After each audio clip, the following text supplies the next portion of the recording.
All right, ready? There it is. What is up, guys? We are back for another One Drink video. This episode, we're talking about what it takes to be a college athlete at the Lincoln Memorial. This is one you're not going to want to miss. Let's get into it. Whew, where are we at today? What's up, guys? We are at the Lincoln Memorial in Washington, D.C. on a nice sunny day, but it is cold. It is. Very cold. Probably like mid 40s, not peaking into that 30-degree range yet, but we're getting there. It's cold, a little bit brisk, but I mean, you can't beat this beautiful view, this wonderful scenery we got going on today. I mean, you can't beat it. No, the people are out. It's pretty crowded, actually. Yeah. We tried to set up shop over on the east side of the Lincoln Memorial, but we got shut down by some guitar players that were just stealing the show, right? Real loud. Yeah. Are you thirsty? Yeah, I could use a bev. I'm thirsty. Yeah. What we got today? We have our non-sponsor, Liquid Death. Not yet. Not yet, but one day. Cheers, brother. So what is Liquid Death? That's some good water. So it's mountain water. It's from the Alps, so you know it has to be crystal clear, good for you. Yeah, straight from the Alps. It will murder your thirst, supposedly. I'm not gonna lie, someone from my office had this in their backpack and I thought they had a Four Loko. I was like, man, I respect you, but then I figured out that it was actually water, so I changed my prerogative. People probably think we're drinking, but hey, it's very illegal right here. It is. We're not. This is pretty good, actually. It's not bad, but yeah, let's get into the pod. Yeah, real quick, just realized my shirt and your jeans are matching. So that's like a nice little forest green. Yeah. This is good look. This good might look. be the color of 22. Yeah, olive, forest. Olive, that's the color. That's a good color. We also have similar glasses. We do. I got the Gooders. Some tortoise design. There we go. Ted Baker's. All right, man. What are we chatting about today? I think we should roll it back a little bit to our college days. Okay. Talk a little bit about what it means to be a college athlete, what it means to play a sport. I was thinking about that on the way over here. You know, how much being a student athlete and a collegiate athlete at the same time really is foundational to your college experience. So go ahead, talk a little bit about what that meant to you. Wherever you want to go with it. It was funny. I was really last minute on deciding whether or not I wanted to play a sport in college. I decided going into my senior year of high school, which is kind of early, but mentally I had no idea what I wanted to do. Once I made that decision, I think it came down to just being with a team, having camaraderie with a group of guys to go through all 4 years with. Coming into school, you know people, that makes it a lot easier. And I think there was that kind of challenge that I wanted to put myself in, mentally and physically, to see how I would do. Through 4 years of sports, and grateful I did. That was kind of the process that I was going through when deciding. And the school and the group of people there, whether or not it all worked out, and it did. So that's kind of my mentality going into it, and why I decided to play sports. What do you think? Did you always know you wanted to play at the next level, or was it kind of a last minute decision? I really didn't know. So I started volleyball in high school. I didn't want to try out. So this was sophomore year of high school. Didn't want to go to tryouts. My parents kept talking, encouraging me to go. Yeah. And I went, but I went on the second day, so I missed the whole first day of tryouts. Showed up on day 2. Thank God the coach, who's a great friend now and a great mentor, he came up to me. He saw me watching, not even playing. He just saw me watching tryouts, and he introduced himself. He was very welcoming. Said, just give it a shot. Come out and play tomorrow. Let's see how it goes. So that's the start to my whole volleyball career, was me not even wanting to play. And since then, I grew from him, and his belief in me to get better and better. And I'm not gonna lie, dude, like I was so bad. I was terrible. You got to start somewhere. I mean, that goes for any sport, but volleyball is one where you definitely had those growing pains in the beginning. Yeah, it's funny. But that's the start. I didn't want to play, and then played, and ended up loving it. What's your beginning, like as far back as you can remember? Yeah, my volleyball journey from start to finish is an interesting one. So I started in middle school, which is pretty early for a lot of kids, and then I played club at 14, which is also not something a lot of kids do. But that was a really good foundational piece for me to learn a lot of elements of the game and just a lot of really cool stuff. Obviously played high school, and I was in the same boat. I didn't really think I wanted to play at the next level. Didn't really know what that meant. Didn't know how to go about it at all. So I was really late in the process too.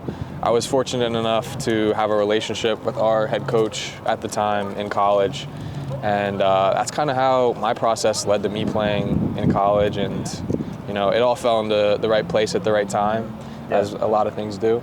And yeah, I'm grateful for the chance to play. I think a lot of kids don't realize, you know, how much fun they can have playing in college. Absolutely. And I think it's something that if you have the skill set to do it, it's definitely worthwhile pursuing. Yeah. One thing we did is give ourselves the chance to play by, saying yes and wanting to do it. I think it's easy sometimes to say no to things, but in our case, we gave it a try. Now, we weren't forcing ourselves to play all 4 years, but we said yes to the first year. Yeah. You work one step at a time and you see how it goes and if you like it or don't. I think that was a key thing, is just saying yes and not forcing yourself to commit necessarily long-term to things in general, but giving yourself a shot. People believed in us to play, and so we therefore had the belief in our own selves to play. Gave it a shot, and it paid off, I think. Yeah, it did. It definitely did. The other thing that really paid off from the whole experience was kind of like the brotherhood and the family that we formed. For sure. And I'd encourage anyone that's sort of on the edge of playing or thinking about playing that the relationships you make with your brothers on your team are gonna last a lifetime. That's definitely true with us. Yeah. Maybe not the case for everyone, but I'd say if you compare a group of guys on a team versus a group of guys just going into college together, the bond that forms on that team is going to be so much closer, just because the bus rides, the games, the late practices, all that stuff, it does something. Getting screwed in practice, I think the challenging parts of a team make you guys closer.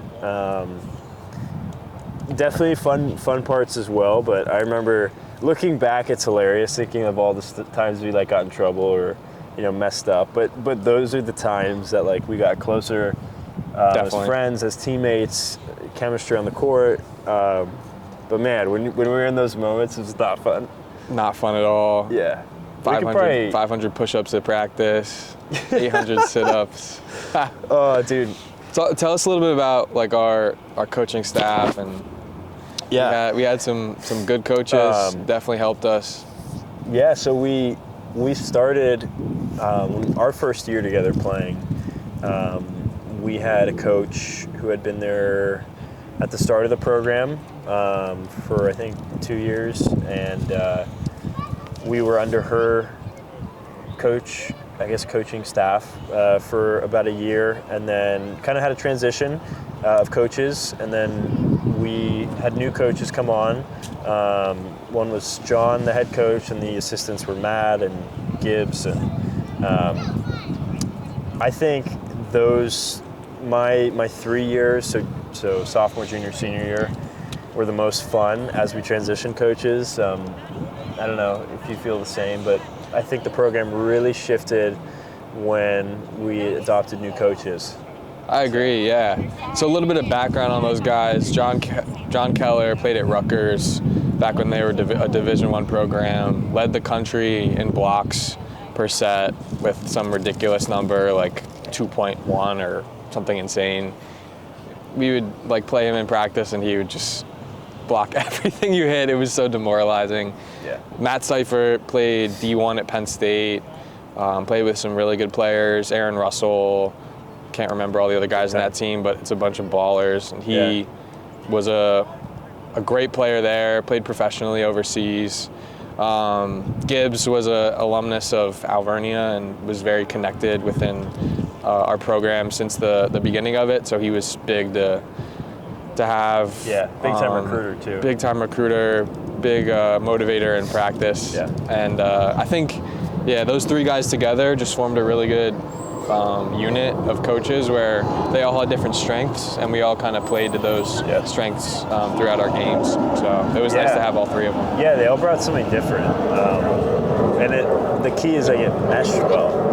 Sometimes people don't mesh well, even though they're really good at something. And I think all three of them meshed well. Yeah, they did. Especially for us. Yeah. And, we had a rocky start. Our first year together, maybe 2 years, we had a rocky start, and it took us a while to get going. But we definitely got way better. Ended up getting into playoffs, competing in playoffs. So I think we really progressed over the 4 years that we were all there. Definitely, yeah. It's not easy. Like, people talk about, sports in general and high school and college. Like, it is not an easy thing to do. You spend a lot of time practicing, lifting, making sure you have the good grades so you can actually play. Yeah. It's a not a full-time job, but it is definitely up there in terms of time you're putting in. With that being said, though, I think it was totally worth all that time. And, it's easy to look back 5-6 years later and see that. But when you're in the moment, like, you're just looking towards those games and, when's the next game you can play and all those big moments. But looking back, it's kind of the culmination of all those really cool moments. And it's kind of like story, picturesque in a way, just how everything falls into place. I think Division 1, 2, or 3, it'll be challenging.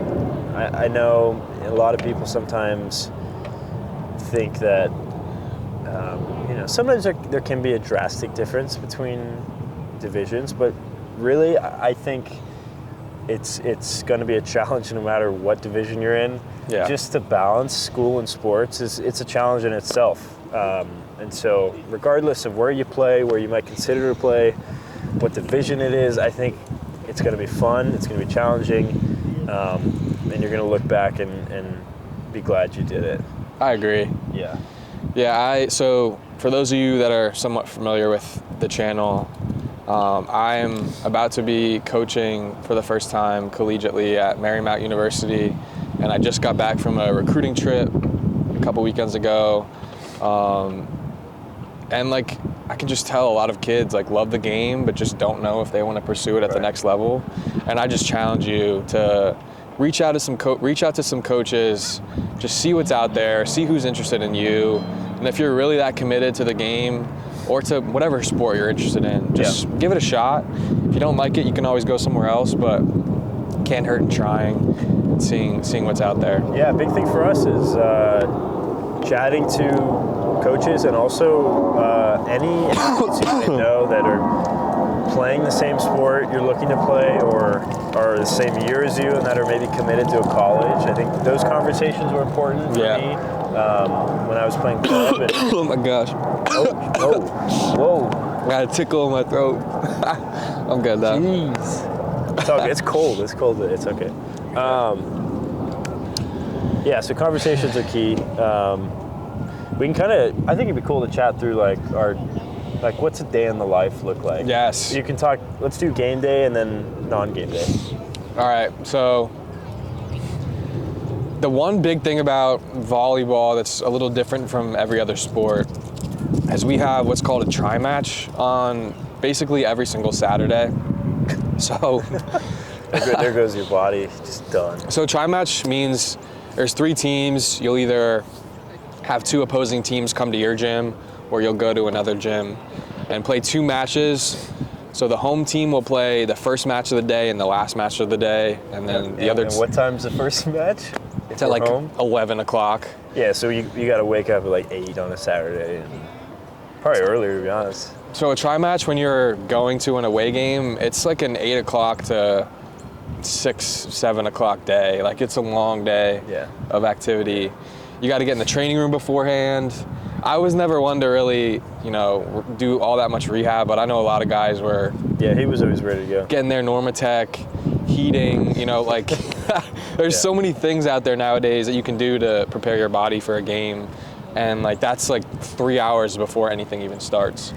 Yeah, it's a lot. Tri matches are big, probably the biggest days, because your body takes the most beating.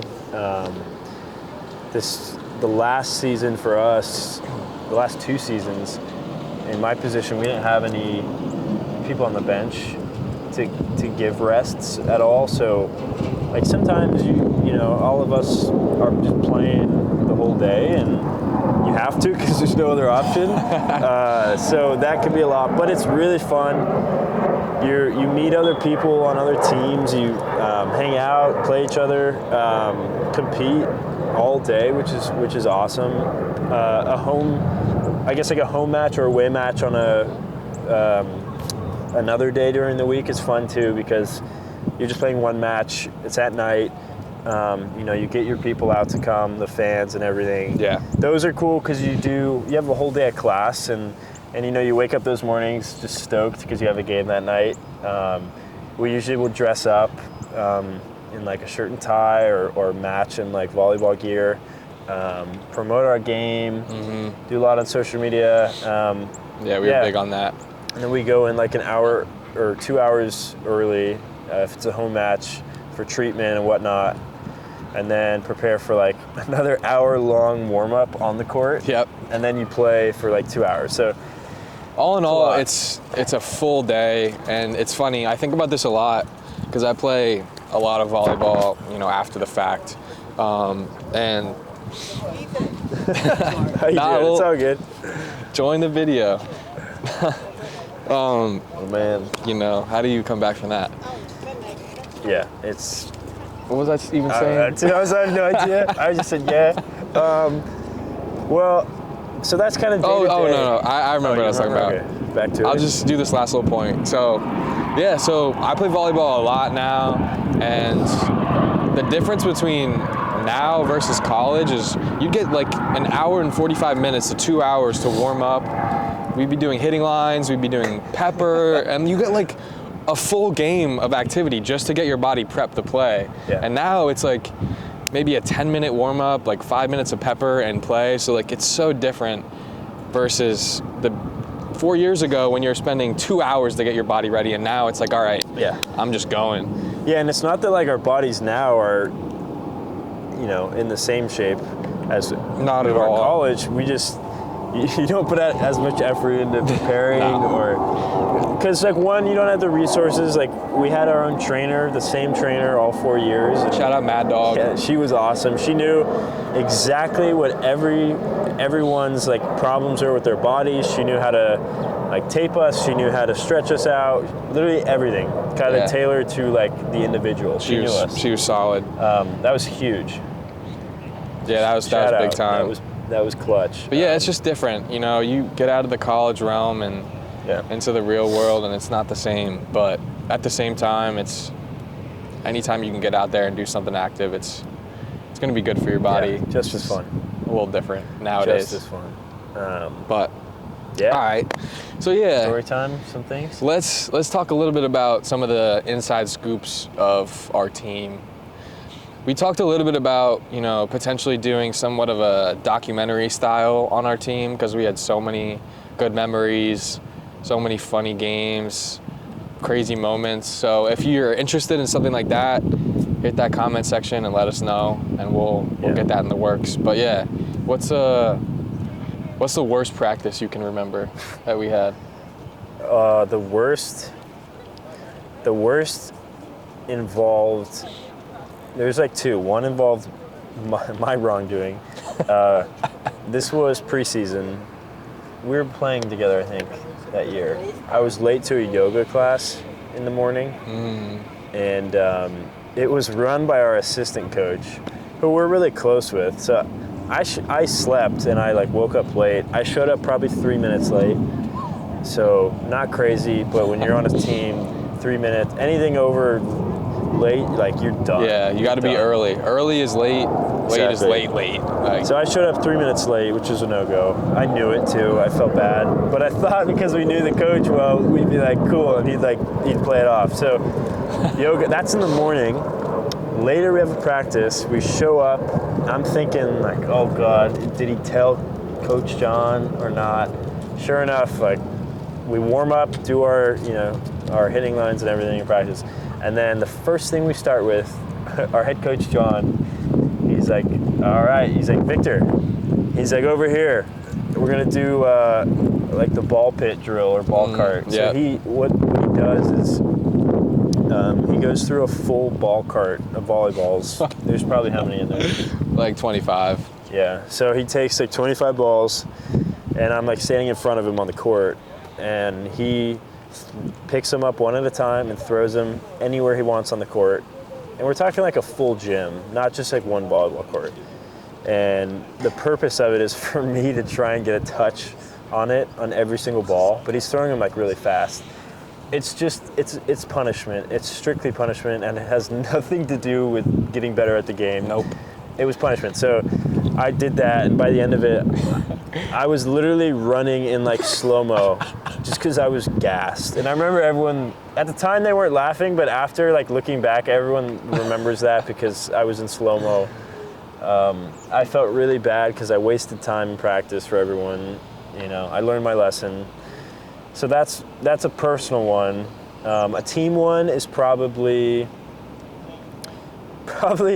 it wasn't too bad, but just the time one of our teammates, Aaron, showed up. No, he didn't even show up. He went home because he thought he was too hurt to play, and there was miscommunication between the trainers and him. He thought he didn't need to come to practice. So coach shows up. He's like, "Where's Aaron?" This was my last year, so you were there. He shows up, says, "Where's Aaron?" We're like, "We don't know." We call him. He says, "Oh, I'm at home." Nice little bus action going on. Soldier, boy. Will you put it in gear? Can you go? Okay. So is that an Alvernia bus? So he shows up. Aaron says he's at home because he didn't need to come, which is, I think, was just wrong. He was supposed to be there. If you're hurt, you still come to practice and you're there. You support the team. You just show up, and he didn't. So the whole team ran circles in the gym until he drove all the way from his house, which was like 15 minutes away, to the court. And the funny thing was, like, it wasn't that bad of a punishment, but we were like running and laughing because like our coach knew we didn't mess up, so he was like kind of like laughing while we were doing it, but it just sucked because we had to run for 20 minutes while this kid drove from home to practice. So those are probably my two. Do you have any, like, a personal and a team? I don't have a real personal one, but I can just remember there were certain drills that we would do, and with the construct of our team, like, we didn't have like a full team of ball control guys, and when I say that, I mean like guys that can pass, that can set and hit. So we had a lot of athletes in the gym, but we didn't necessarily have a lot of ball control guys. So we would do some of these drills that involved a lot of ball control, and one of them was like, it was like 25 or something. So you had to hit the ball over consecutively 25 times, which, in theory isn't that difficult, but in practice, you would think it's not difficult. Was a lot difficult, a lot more difficult than you'd expect. So that's terrible. Every time we do this drill, we'd start off so bad. We'd get like 6 or 7, and then they'd yell at us. Yeah, someone would like hit it under the net, or like just way out, or right into the net, or like 30 feet out of bounds. And then we get a little better. We get closer. We get in the 20s, and then someone would just swing and miss, and you'd be like, "Come on, we gotta do it again." And we'd be there for probably a half hour. We would be doing this drill so many times. Every time they'd say we'd do this drill, everyone would just be like, "Oh no." Yeah. I remember there was one practice though. We were doing a good job. We were close, and we were at 24, and someone just like bombed it like way over someone's head, and we were just. I was about to say a name. I'm not gonna name drop, but there's some guys that you can probably imagine if you played in the team that would be in that. Yeah, if you're watching. you'd probably know who you are. So I mean, we all did it. We all messed up at some point. Yeah. That haunts me. Yeah. But that drill is just one that it should have been easy, but looking back, it was just hilarious at the punishments that we had to do for the number of times we messed it up. So yeah, that was a funny one.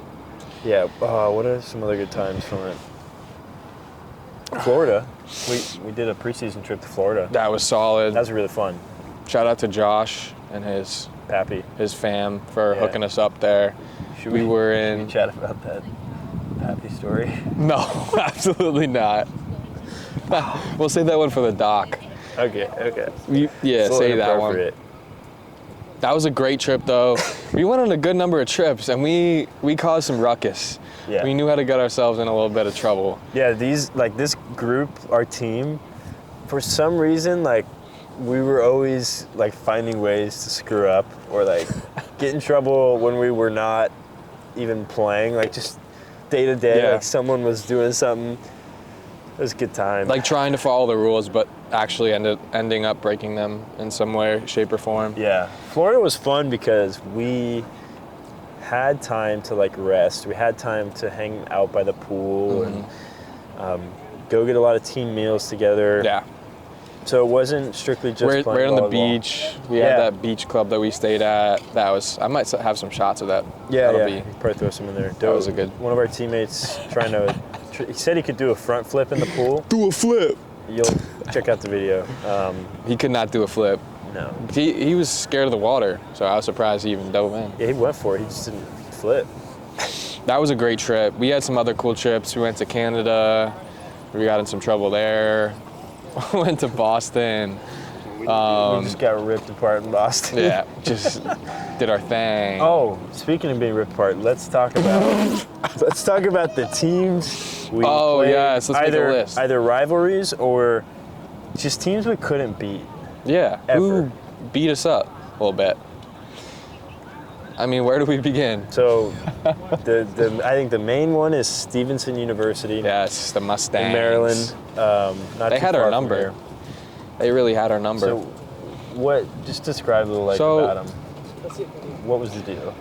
Stevenson was always a good team. When I first started at Alvernia, they were either ranked or right outside that ranked threshold. So you knew when you walked into their gym, they were going to bring a solid team. There was something mental about them. They just always just dominated us and just put us in our place. And year after year, you'd think you get a little better, the team progresses, and you'd cut the lead a little bit. That never really happened with Stevenson. They put us in a bad spot. Through all 4 years, through his 4 years, my 4 years, not one time did we beat them. No, not a single time. Home, away, lost. We might have taken 1 or 2 sets. Yeah, we've taken sets from them. Total. We've never won a game against them. So the joke, looking back now, is that anytime we traveled to an away game to play Stevenson, we would just get shat on. And then we'd be like, well, at least we get to go get Chick-fil-A afterwards. Because we'd always get silver food. lining. So, we'd be playing and, we're about to lose and we're like, this game's in the books, but at least we got Chick-fil-A to look forward to. And the worst part about the whole thing was that was out of all our conference games, that was the furthest one away. So it was like a 3-hour drive to get Chick-fil-A.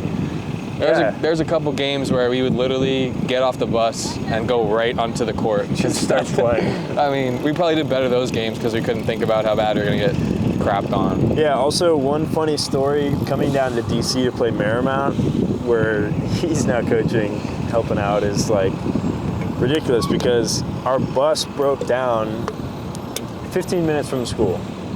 And on the side of the road, on the freeway, on the Beltway, which is crazy, and we had to call 2 Ubers to pick us up on the side of the freeway. The Uber shouldn't have to pick up on the side of the freeway. So we were calling them. We're like, yeah, they're like, where are you? We're like, we're on the side of the freeway. You'll see a big bus.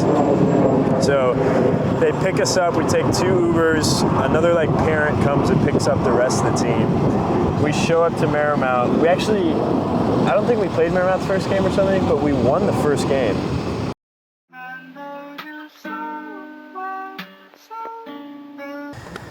So that is a wrap on this cold day. Yeah. Oh, it is a little nippy. good video. A little insight into our college days at Alvernia. Thanks y'all for watching. Let us know if you want to see any other types of videos. We do it all. We'll swim in the ocean. We'll jump over cliffs. Like whatever you want to do. Yeah, polar plunge. That'd be kind of crazy, but kind of fun. Yeah, leave any topic suggestions, whatever you guys are feeling. We'll do it. Yeah. Don't subscribe. Don't follow. Don't like, unless you want to. Yeah. So, thanks for watching, and as always, keep it gritty. Oh, I said right foot creep, ooh, on the right foot. I say right foot creep, ooh, walking with that heater. Look around, stay low, make sure they don't see you. Catch them bad, walk down, face them with that heater. The devil under your feet, you on your way to see him.